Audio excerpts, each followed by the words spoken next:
We're here today to provide you with some information about an indictment that was returned and some related law enforcement activity that took place yesterday. On July 2nd, a federal grand jury in Shreveport returned a 62-count indictment charging 5 individuals, including law enforcement officers and a business leader in central Louisiana, with conspiracy, immigration fraud, robbery, mail fraud, and money laundering offenses.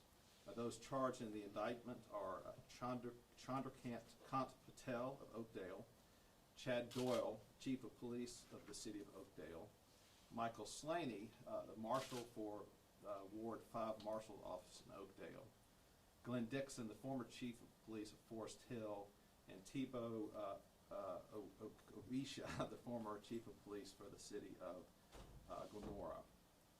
In connection with these charges, these individuals were arrested yesterday by federal law enforcement agents, and agents executed search warrants at multiple locations throughout central and south central Louisiana, to include the Oakdale Police Department, the Forest Hill Police Department, and a Subway sandwich store in Oakdale that was operated by Mr. Patel.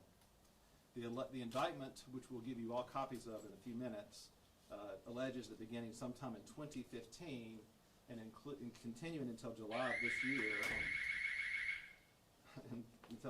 this year, the defendants conspired to commit visa fraud. Specifically, the indictment alleges that the defendants fraudulently obtained or assisted in obtaining non-immigrant U visas. A non-immigrant U visa is a visa that was authorized by Congress to allow foreign nationals without any official status in the United States to remain in the country under certain circumstances when they're victims of a crime or witnesses to crime. These visas are designed to help law enforcement and prosecutors prosecute crimes where you need the victim or the witness there. And so these U visas serve a valuable purpose, and this is the case where the U visas were abused.